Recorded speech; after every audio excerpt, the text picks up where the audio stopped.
저희가 예배당을 좀 리모델링을 부분적으로 이번에 좀 하게 됐습니다. 한 2달여 동안에 또 좀 우리가 조금 불편할 수 있습니다. 그런데 마음을 모아서요, 다른 것보다도 우리 성도님들께서 기도해 주셔야 됩니다. 그래서 기도 제목도 드린 거니까요, 꼭 그 기도 제목을 좀 기억해서 마음을 모아서 기도하면 또 하나님께서 우리에게 또 힘 주실 건 힘 주시고 감당할 수 있지 않겠나 생각이 듭니다. 이를 위해서 앞에서 수고하시는 분들, 우리 건축위원장님과 더불어서 많은 분들이 계신데 모든 것이 합력하여 선을 이루는 그런 은혜의 자리가 되기를 간절히 소망합니다. 이 구약 성경에 보면요, 이 성전이라는 게 많이 등장을 합니다. 성전이 등장을 하는데요, 성전은 오늘날 우리가 예배 드리는 이곳과는 좀 다릅니다. 물론 건물이라는 건 똑같아요. 하지만 지금 우리가 드리는 이 예배당은 예배당이지 성전하고는 좀 많이 다르거든요. 왜 어떤 측면에서 좀 다르냐면, 성전은 하나님께서요 거기에 탁 지구상에 임재하시는 곳이었어요. 그게 바로 성전입니다. 성소와 지성소로 나누어서 가장 거룩한 곳, 지극히 거룩한 곳, 지성소, 거기 하나님이요 이 온 지구 중에 거기에 딱 임재하셨었어요. 특별한 곳이죠. 근데 지금은 하나님이 여기에만 임재해 계시지는 않거든요. 하나님이 우리 안에 계셔서 우리가 다 성전이 됐거든요. 그래서 구약의 성전과 지금의 교회당, 예배당과는 좀 다르다는 걸 알 수 있습니다. 하지만 우리가 예배드리고 있는 이 특별한 공간, 이곳은 또한 우리가 하나님을 예배하고 경배하는 곳이기에 또한 너무나도 중요한 곳이라는 거죠. 너무나도 중요한 곳입니다. 건물이라는 측면에서 성전과 예배당은 조금은 같이 비교할 수 있는 부분이 있지 않을까, 이런 생각이 듭니다. 오늘 저는요, 구약의 성전이 어떤 방식으로 누구에 의해서 건축되었는가, 이것을 좀 함께 살펴보고 교훈을 얻기 원합니다. 우리가 오늘 성경을 읽었지만은요, 오늘 성경은요 명확합니다. 하나님의 사람 다윗이요 자기의 아들 솔로몬에게 하는 이야기입니다. 다윗에게 하는 이야기의 핵심은 뭐냐? 하나님이 나한테는 성전을 건축하지 말라고 하더라. 솔로몬, 네가 건축을 해라. 너는 이 성전 건축을 허락받았으니 네가 성전을 건축을 해야 된다. 나는 하나님께서 성전 건축 불가, 너는 성전 건축 허가. 하나님이 그렇게 하셨다. 그러니 힘을 다해서 지혜를 가지고 청명을 가지고 성전을 건축해라 라고 다윗이 솔로몬에게 하는 이야기가 오늘의 핵심입니다. 이 본문을 통하여서요, 저는 이 성전 건축이 어떻게 진행되는 것인가를 좀 잠시 살펴보기 원합니다. 먼저 성전 건축이요 하는 걸 볼 때 왜 다윗이 안 될까요? 하나님이 다윗에게 하지 말라라고 그러시거든요. 너는 안 된다라고 얘기하시거든요. 다윗이 성전을 건축하지 못하는 이유, 그것이 무엇일까요? 오늘 역대상 22장 7절과 8절 말씀 보니까요, 이렇게 7절에 말합니다. 다윗이 솔로몬에게 이르되 내 아들아, 나는 내 하나님 여호와의 이름을 위하여 성전을 건축할 마음이 있었으나.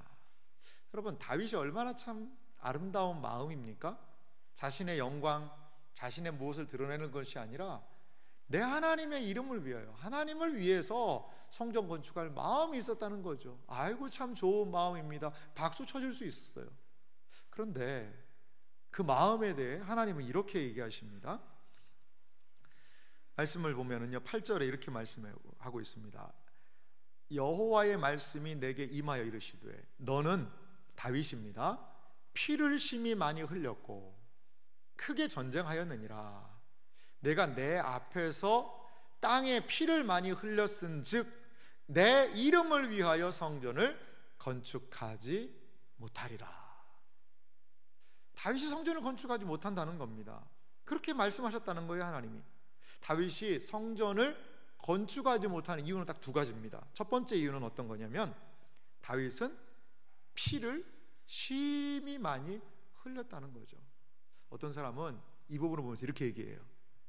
이 다윗이 이 밧세바의 남편인 우리아를 죽였기 때문에 우리아의 피 때문에 그렇다. 그런데 이제 성경 전반적인 내용을 보면 단순하게 뭐 한 사람을 죽였기 때문에 이 성전을 지을 수 없다라는 이야기는 아닌 것 같아요. 좀 더 큰 맥락이 분명히 있어 보입니다. 성경은 다윗이 피를 심히 많이 흘렸다라고 이야기를 해요. 그런데 오늘 본문에서 조금만 올라가 보면 3절이 있는데요, 대상 22장 3절은 이런 표현이 있습니다. 한번 잘 보실까요? 다윗이 또 문장 못과 거멀 못에 쓸 철을 많이 준비하고 또 무게를 달 수 없을 만큼 심히 많은 놋을 준비하고. 하나님은 다윗이 성전 짓지 마라 할 때 심히 많은 피를 흘렸다라고 이야기하시는데, 다윗은요 심히 많은 놋, 철, 심히 많은 것들을 이렇게 준비했다는 거죠. 하나님은 다윗에게 너는 피를 심히 많이 흘려서 안 된다라고 얘기하시는 거예요. 나는 성전 짓고 싶어서 심히 많은 것을 준비했는데도 하나님이 때로 못하게 막으실 때도 있구나, 이것을 우리는 볼 수 있습니다. 하나님께서는 다윗에게 성전 건축 허락하지 않으십니다.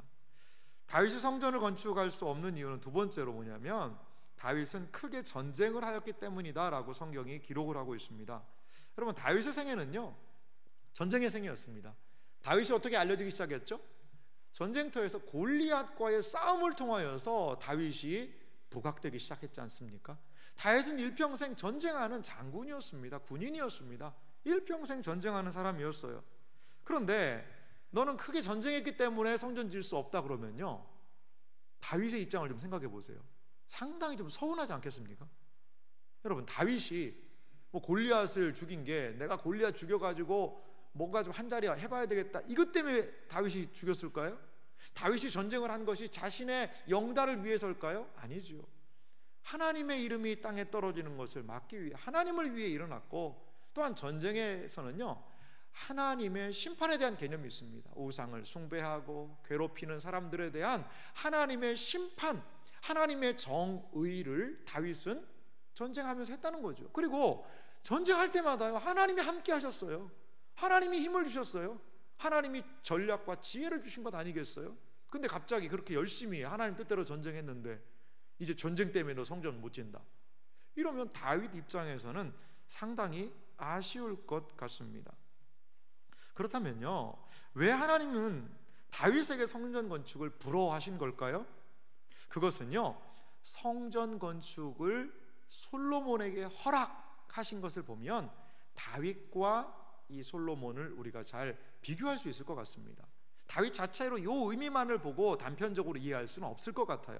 그러면 다윗은 안 되는데 왜 솔로몬이어야 할까를 좀 살펴보기 원합니다. 오늘 본문 역대상 22장 9절 말씀을 좀 다시 보면요, 이 말씀은 왜 솔로몬에게 성전 건축을 허락하셨을까라는 그 생각을 하면서 이 22장 9절을 좀 읽어보겠습니다. 함께 읽습니다. 보라, 한 아들이 내게서 나리니 그는 온순한 사람이라. 내가 그로 주변 모든 대적에게서 평온을 얻게 하리라. 그의 이름을 솔로몬이라 하리니 이는 내가 그의 생전에 평안과 안일함을 이스라엘에게 줄 것임이니라. 그러면서 10절은 이어서 그가 내 이름을 위하여 성전을 건축할지라, 이렇게 딱 말씀하고 계십니다. 여러분, 이 9절의 내용이 솔로몬이 성전을 건축할 수 있었던 결정적인 이유라는 거죠. 이 9절은요 한 두 가지 의미가 있는 것 같아요. 첫 번째, 솔로몬이 성전을 건축할 수 있었던 이유는요, 솔로몬이 온순한 사람이었기 때문이다 라고 성경이 이야기합니다. 9절을 보면요, 그는 온순한 사람이라. 여러분, 온순하다라는 뜻이 어떤 뜻일까요? 사실 사람에게 뭐 온순하다라는 표현을 쓸 수 있지만 우리는 잘 길들여진 짐승, 잘 길들여진 가축을 보면서 참 온순하다 이렇게 표현을 많이 하기도 합니다. 그런데 이 솔로몬이 온순한 사람이라는 거예요. 이 한글 성경은 히브리 성경을 히브리어로 기록된 구약을 번역한 거거든요. 그래서 이제 이 온순하다는 거의 원어의 의미를 조금은 좀 살펴볼 필요가 있습니다. 이 온순한 사람, 온순하다라는 뜻이 메누하라는 단어가 쓰였던데요. 이것은 메누하라는 단어는 성격적인 온순함이라는 의미도 조금은 내포되어 있지만 더 중요하게 많이 성경에서 쓰인 건요, 쉬다라는 뜻이 있습니다. 쉬다. 메누하라는 게 온순하다가 쉬다라는 뜻이에요. 원어를 좀 더 직역을 하면요, 솔로몬은 온순한 사람이 아니라 쉼의 사람이라는 뜻이 있습니다. 쉼의 사람. 다른 말로 안식의 사람이라는 뜻이 있어요. 이 신명기 12장 9절에 보니까 똑같은 메누하라는 단어가 쓰였는데 이렇게 쓰였습니다. 너희가 너희 하나님 여호와께서 주시는 안식과 기업에 아직 이르지 못하였거니와. 여기 안식이라고 쓰인 이 단어가 오늘 온유한이라는 단어하고 똑같은 원어가 쓰였습니다. 성경의 문맥상, 번역상 이렇게 좀 다른 단어로 번역을 한 거죠. 안식, 메누하의 사람이 바로 이 사람 솔로몬이었다는 거죠. 반대로요, 다윗은 어떤 사람이었을까요? 솔로몬이 메누하, 쉼의 사람, 안식의 사람이었다면 다윗을 소개하는 성경의 기사는 좀 다릅니다. 역대상 28장 3절에 보니까 다윗이 자기가 성전 건축하지 못한 걸 다시 한번 이렇게 얘기해요. 하나님이 내게 이르시되, 다윗의 말이에요, 너는 전쟁을 많이 한 사람이라. 피를 많이 흘렸으니 내 이름을 위하여 성전을 건축하지 못하리라 하셨느니라. 여기 너는 전쟁을 많이 한 사람이라, 이렇게 우리 한글은 길게 번역을 해놨습니다만 원어는 어떤 의미냐면 전쟁의 사람이라는 뜻입니다. 간단합니다. 전쟁의 사람, 너는 전쟁의 사람이라는 겁니다. 그래서 솔로몬과 다윗을 비교하면서요, 이렇게 한번 정리를 제가 한번 해봤습니다. 보십시오. 자막을 보시면요, 솔로몬은 어떤 사람이죠? 온순한 사람입니다. 그리고 온순하다는 것은요, 이씨라는 것은요, 여기 아닙니다. 여기 아니고요. 그 성경에서 이씨라고 하면 사람을 얘기합니다. 사람. 이씨, 메뉴화. 그러니까 온순한 사람, 그 사람을 어떤 의미입니까? 쉼의 사람, 평화의 사람이라는 그 의미가 있어요. 다윗은 어떤 사람입니까? 전쟁을 많이 한 사람이라고 성경이 소개를 하고 있고, 이시, 미르하모트, 그러니까 전쟁의 사람. 다윗은 전쟁의 사람이라는 거죠. 솔로몬은요, 평화의 사람이라는 거죠. 쉼의 사람이라는 겁니다. 이렇게 솔로몬과 다윗이 각자의 좀 역할이 좀 다르다라고 성경이 우리에게 얘기를 해주고 있는 것 같아요. 두 번째, 솔로몬의 시대는요, 평안과 안일함이 있었기 때문에 성전을 건축할 수 있었다는 거죠. 오늘 성경 9절에 등장하는 단어가 있죠. 평안과 안일함을 이스라엘에게 줄 것임이니라. 이 평안, 안일함, 이 두 단어가 있는데요, 여러분들이 아는 히브리어가 있죠. 평안에 대한 단어가 어떤 단어가 있죠? 우리가 잘 아는, 그렇죠, 샬롬이라는 단어가 있죠. 이게 평안은 바로 샬롬입니다. 샬롬이라는 단어가 거기에 쓰였어요. 솔로몬의 시대는 평안의 시대, 샬롬의 시대가 된다는 거죠. 이 안일함이라는 단어도 쓰였는데요, 이 안일함이라는 단어로 여기 번역이 됐는데, 여호수아 11장 23절에 보니까 이 안일함이라는 단어가 또 이렇게도 쓰였더라고요. 제가 읽어보겠습니다. 이와 같이 여호수아가 여호와께서 모세에게 말씀하신 대로 그 온 땅을 점령하여 이스라엘 지파의 구분에 따라 기업으로 주매 그 땅에 전쟁이 그쳤더라. 여기서 안일함이라는 단어가 어디 있을까요? 쉐케트라는 단어가 쓰였는데, 이 쉐케트라는 안일함이라는 단어를요, 이 여호수아 11장에는요 전쟁이 그쳤더라가 쉐케트라는 뜻이에요. 그러니까 안일함이라는 단어를 썼지만 그 단어의 원래 뜻은 전쟁이 그친 상태, 전쟁이 딱 끝났다라는 겁니다. 샬롬은 하나님이 주시는 평화죠. 평화. 이 샬롬이라는 뜻을요, 히브리 사람들은 지금도 많이 그 샬롬이라는 단어를 쓰는데, 이 빵 있지 않습니까? 빵도요, 이 쪼갠 빵은요 샬롬이 아니에요. 빵이 통째로 하나가 그대로 있으면 그게 샬롬이라고 부른다고 그래요. 그러니까 온전한 상태라는 거죠. 마치 에덴 동산의 상태와 같은 것이 샬롬입니다. 쉐케트는 뭐냐? 그러한 전쟁이나 복잡한 것이 다 끝난 상태. 이제 이것이 솔로몬의 시대에 임하기 때문에 그 시대에야서야 비로소 성전을 건축할 수 있다라는 겁니다. 솔로몬의 시대는 전쟁의 시대가 아니라 샬롬의 시대, 평안의 시대가 될 것이다 라고 우리에게 알려주고 있습니다. 솔로몬의 이름 자체가요, 여러분 솔로몬의 이름이 무슨 뜻인지 아세요? 솔로몬 잘 보십시오. 뭐랑 좀 비슷한 것 같으세요? 솔로몬의 이름이 뭐랑 비슷한 것 같으세요? 이 히브리어는요, 히브리어는 우리는 모음 자음이 다 중요해서 모음이 뭐 의미를 엄청나게도 많이 결정하지 않습니까? 근데 히브리어는 그렇지 않아요. 히브리어는 자음이 중요합니다. 자음이 중요해서 한번 써보세요. 솔로몬, 솔로몬, 시옷이 있고 리을이 있고 미음이 있지 않습니까? 이 자음이지 않습니까? 그거를요 바꿔보면 뭐하고 비슷해요? 샬롬하고 비슷하죠. 샬롬하고도 똑같은 거예요.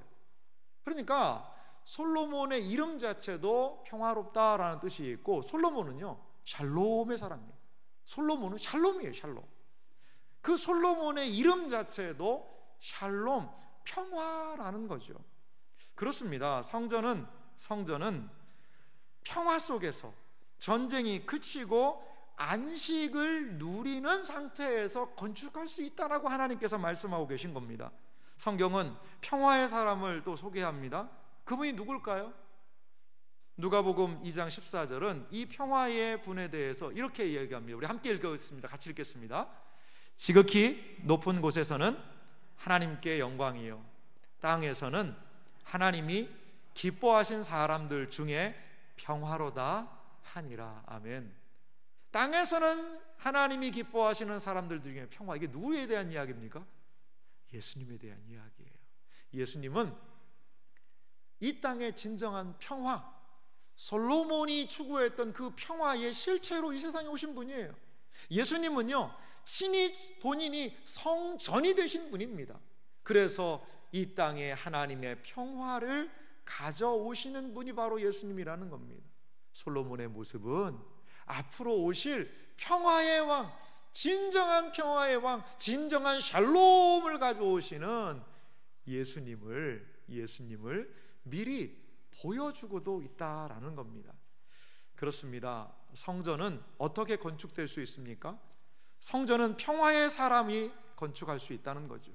성전은 전쟁의 시대가 아니라 평화의 시대에 평화의 사람에 의해서 건축되어야 한다라는 것입니다.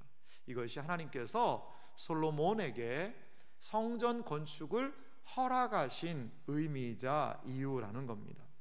여러분, 여기에서 우리는 우리 예배당을 건축, 그러면 교회당은 어떻게 건축하고 어떻게 이 성경의 원리를 우리가 좀 살펴야 할 것인가를 함께 생각해 보기 원합니다.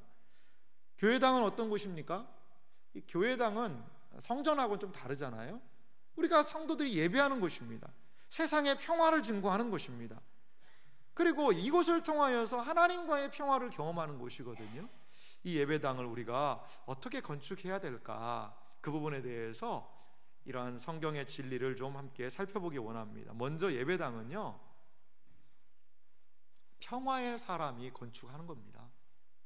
예배당은요 평화의 사람이 건축해야 한다는 거죠. 하나님의 백성이 거기 거하고 함께 예배드리는 공간, 우리는 여기를 교회당, 예배당이라고 부르고 있습니다.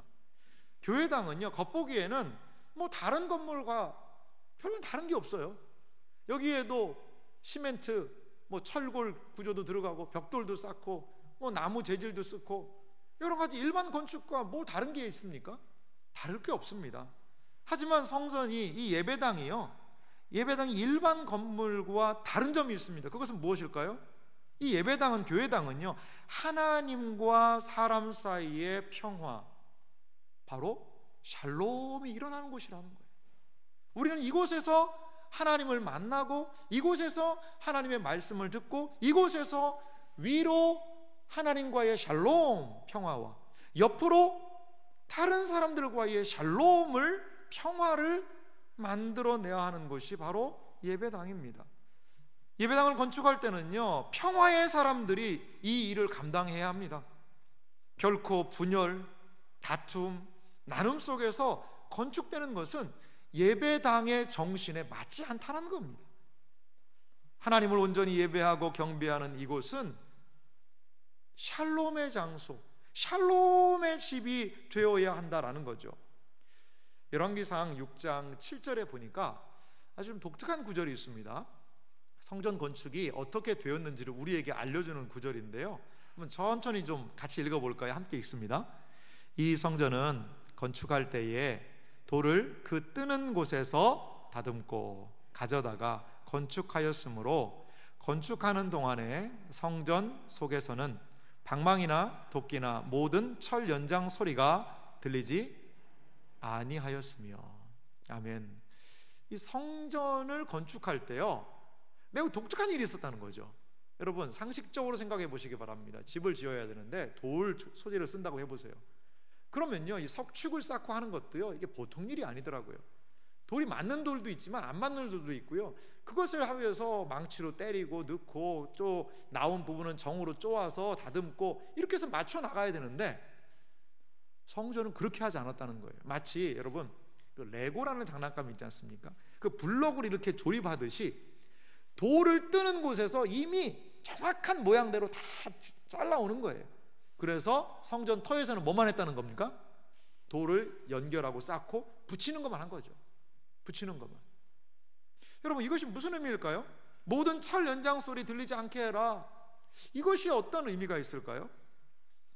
하박국 2장 20절에 보니까요, 이런 말씀이 있어요. 제가 읽어보겠습니다. 오직 여호와는 그 성전에 계시니 온 땅은 그 앞에서 잠잠할지니라 하시니라. 하나님께서는 성전에 계시다는 거죠. 그렇기 때문에 온 땅은 그 앞에서 뭐 하라는 거죠? 잠잠하라. 이 잠잠하라라는 말은 무슨 뜻입니까? 말소리를 내지 말라라는 그런 뜻이 있어요. 이게 단어적인 의미죠. 그런데 잠잠하다라는 단어가 구약 성경에 하나님과 함께해서 하나님을 섬기는 사람들이 하나님께 보이는 태도, 그것을 바로 잠잠하라라고도 이야기하고 있는 것을 볼 수가 있습니다. 잠잠하라, 하나님 앞에서 잠잠할 수 있는 것은 누구일까요?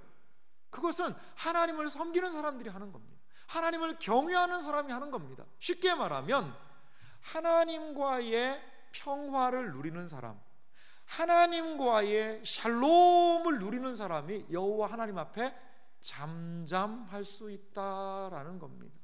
누가 하나님과의 평화를 누릴까요? 하나님과 온전히 관계를 맺은 사람, 하나님과 온전한 관계에 있는 사람, 하나님의 음성을 듣고 하나님의 말씀을 듣기 원하는 그 사람이 하나님 앞에서 잠잠할 수 있다는 거죠. 성전에서 이러한 연장 소리를 내지 말고 조용히 해라 라는 것은 여기가 하나님이 계시는 곳이요, 여기가 하나님 앞에서, 샬롬의 하나님 앞에서 겸손하게 그 평화의 하나님과의 관계를 맺어야 하는 장소라는 것을 또한 상징적으로 보여주는 행동이 아닐까, 이렇게 생각해 볼 수 있습니다. 성전은 누가 건축합니까? 하나님 앞에서 잠잠한 사람이 건축할 수 있습니다.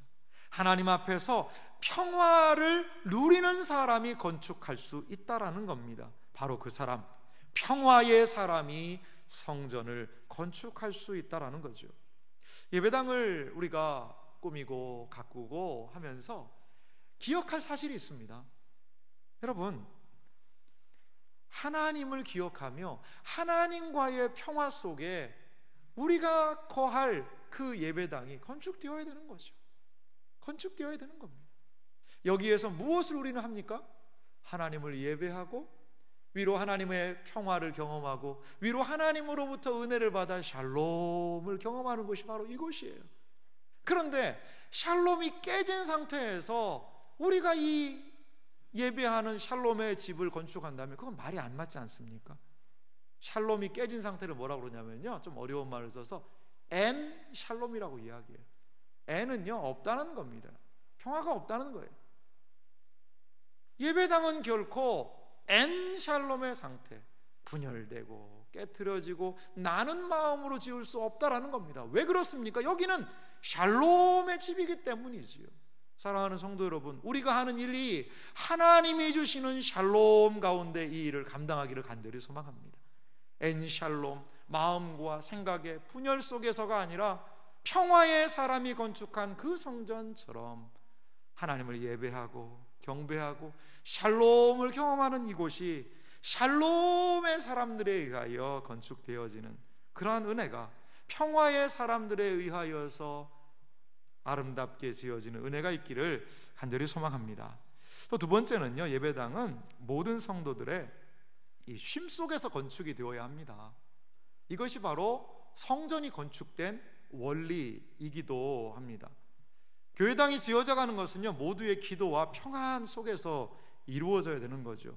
여러분, 이 쉼의 사람, 이 솔로몬을 쉼의 사람이라고 이야기하지 않습니까? 이 메뉴화, 이 쉼의 사람인 그 안식의 사람인 솔로몬이 성전 건축에 적합하였거든요. 그러니까 성전 건축 자체가 일이 아니라 그 안에 하나님이 주시는 안식이 있다는 거예요. 그럼 안식이라는 게 뭡니까? 안식하면 여러분들의 머릿속에는 어떤 것이 떠오르세요? 휴가죠, 휴가. 휴가는 뭡니까? 하던 일 모두 내려놓고 편안하게 아무 일도 안 하고 그냥 노는 것, 그게 바로 휴가고 안식이라고 우리는 생각을 합니다. 그런데요, 영적인 쉼, 안식은 좀 달라요. 영적인 안식이라는 것은 무엇일까요?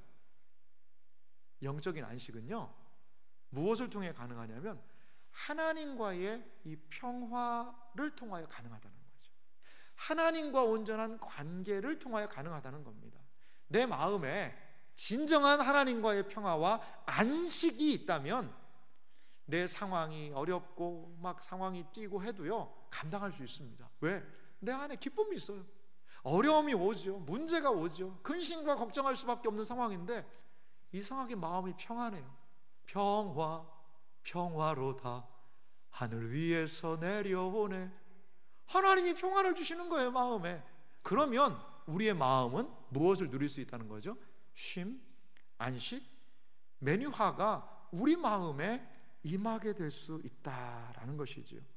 흔히 예배당을 짓는다고 하고 이런 큰 일을 한다고 그러면 뭔가 막 쥐어짜고, 그리고 비상시국에서 뭔가가 모든 것들을 다 금지하고 온통 그 일에 집중해야 한다라고 생각합니다. 물론 그러한 부분이 필요하죠. 하지만요, 교회는 이 모든 일들을 통해서요, 성도들에게 강요하는 건 옳지 않다고 봐요.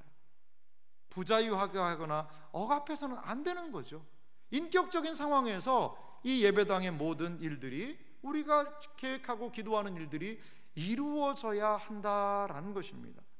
예배당이 건축에 진행되는 동안에도 우리는 우리의 일들을 하고 하나님께 주시는 그러한 하나님 주시는 안식, 평안함, 쉼 속에서 이 모든 일들이 감당되어야 한다는 겁니다. 그래서 우리의 여러 가지의 이 일들은요, 쉼의 건축이 되어야 합니다. 쉼의 건축이 되어야 돼요.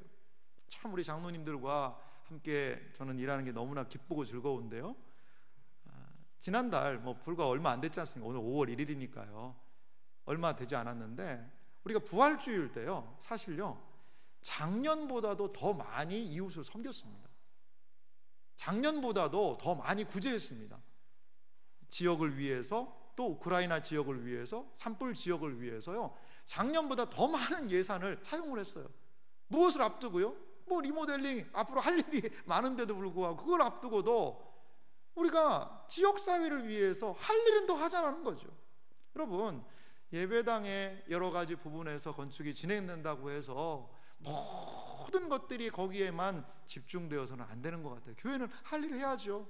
양육도 하고요, 전도도 하고요, 섬기기도 하고요, 그리고 무엇보다도 더 많이 기도하고 말이죠. 그러면서 위로부터 하나님이 주시는 평화와 안식을 누린 상태에서, 쉼을 누린 상태에서, 하나님과의 평화의 상태에서 이 모든 일들이 진행되어야 그것이 바로 쉼이 있는 건축, 안식 속에서의 건축이 될 수 있다는 겁니다. 우리가 경계해야 될 것이 있습니다. 그것이 무엇일까요? 이 예배당 건축이라는 것에 우리의 마음이 너무나도 쏠려서 초조해지거나 우리의 영혼이 이 안식을 깨트려지는 것, 그거 경계하고 주의해야 합니다. 그러므로 우리는 마음의 평화를 누리기 위해 무엇보다도 기도하고 힘써야 되는 것 같아요. 또한 예배당 이거 하는 게 나하고 뭔 상관이 있나, 나는 그냥 있으면 되지 라고 생각하지는 마세요. 기도해 주십시오. 마음을 모아 주십시오. 이 공간이 어떤 공간입니까? 35년 전에 우리 선배들이 피땀 흘려서 첫삽도서 만들어 놔서 우리가 이렇게 은혜 누리고 있는 거잖아요. 이 나무 벽체가요 35년 됐대요. 35년 됐대. 이번에 좀 깨끗하게 단장을 하려고 합니다만, 그래서 우리의 다음 세대, 우리의 청년 세대, 또 우리들도 깨끗하게 또 꾸며진 공간에서 하나님도 섬기고 기도하고 예배할 수 있으면, 그러면 우리 교회에 또 다음을 위해서 우리가 일들을 감당하는 것 아니겠어요? 그래서 이 일을 위해서 여러분 기도해 주십시오. 기도해 주십시오. 이렇게 쉼의 사람이 가져온 것이 무엇일까요? 쉼의 사람이 한 일, 이 솔로몬을 통하여서 가져온 것은요 바로 샬롬입니다. 우리 그 관점을 가지고 다시 한번 역대상 22장 9절을 한번 천천히 읽어보시기 바랍니다. 쉼의 사람, 안식의 사람 솔로몬을 통하여 그 이스라엘 공동체가 누린 것이 무엇인지를 우리 같이 천천히 생각하면서 읽겠습니다. 함께 읽습니다. 보라, 한 아들이 내게서 나리니 그는 온순한 사람이라. 내가 그로 주변 모든 대적에게서 평온을 얻게 하리라. 그의 이름을 솔로몬이라 하리니 이는 내가 그의 생전에 평안과 안일함을 이스라엘에게 줄 것임이니라. 아멘. 온순한 사람, 쉼의 사람, 안식의 사람, 이 솔로몬이 하나님의 뜻을 순종하며 나아가니까 그 땅에 내가 그의 생전에 평안과 안일함, 샬롬과 쉐케트, 하나님의 샬롬이 그 공동체에 임하게 되었다는 거죠. 이번에 진행되어지는 이 모든 일들을 통하여 우리가 안식의 사람으로, 쉼의 사람으로, 쉼이 있는 건축으로 하나님의 은혜를 붙잡고 하나가 되어서 감당할 때, 이것을 통하여 우리는 하나님의 샬롬을 우리 공동체가 더욱더 경험하게 될 줄 믿습니다. 우리 공동체 가운데도 평안과 안일함을 하나님께서 허락해 주실 줄 믿습니다. 한자 성어가 하나 있는데요, 참 제가 말씀을 준비하면서 이 말씀이 많이 마음에 와닿았어요. 백인일보 불려 일인백보 불려 백인일보라는 그런 단어가 있더라고요. 그러니까 한 사람이 혼자 백보를 가는 것보다 여럿이 한 발을 내딛는 것만 못하다, 이런 뜻이 있더라고요. 같지 않다라는 거죠. 일인백보는 불려 백인일보라는 거죠. 그렇습니다. 이 교회가 감당하고자 하는 일들을요 몇 사람 다 감당할 수 없어요. 몇 사람이 할 수 있는 일이 아닙니다. 우리가 마음을 다하고 기도하고 백인이 일보하는 그 정신 가지고 기도하고 마음을 모을 때 하나님의 놀라운 은혜의 역사를 우리가 함께 경험할 수 있는 것 아니겠어요? 여러분, 교회가 큰일을 할 때 아무런 마음에 나는 부담이 없다 그러면 안 됩니다. 마음의 부담을 느끼셔야 됩니다. 그래서 뭐 해야 됩니까? 기도해야 됩니다. 하나님, 우리의 이 일 위에 함께 해주십시오. 하나님, 제가 여러 가지로 부족해서 할 수 없지만 기도합니다. 이 일을 위하여 하나님이 역사하시고 필요한 것들을 보내주시고 사람들을 보내주시고 넉넉히 감당케 하여 주시옵소서. 이것이 바로 백인일보의 정신이 아니겠습니까? 사랑하는 성도 여러분, 쉼과 평화 속에서 예배당은 건축됩니다. 결코 엔샬롬, 우리를 분열시키고 마음을 흔들어 놓고 여러 가지로 시끄러운 상황에서 건축되는 것이 아니라 이곳은 샬롬의 집입니다. 두 달여의 모든 건축의 과정에 하나님께서 앞서 일하는 분들에게 부사렐과 오홀리압에게 주셨던 그 지혜와 계시의 정신을 또한 주시고, 우리는 열심을 다하여 기도할 때에 우리의 모든 건축은 쉼이 있는 건축, 샬롬의 건축이 될 것 같아요. 이제 그렇게 세워진 이 예배당에, 새롭게 된 예배당에 하나님께서는 샬롬, 평안과 안일함을 부어 주실 줄 믿습니다. 이러한 하나님의 놀라운 은혜의 역사를 사모하면서 우리에게 주어진 이 모든 일들을 넉넉히 감당하는 복된 은혜가 우리 모두에게 있기를 주님의 이름으로 축원합니다. 같이 좀 기도하도록 하겠습니다. 사랑하는 성도 여러분,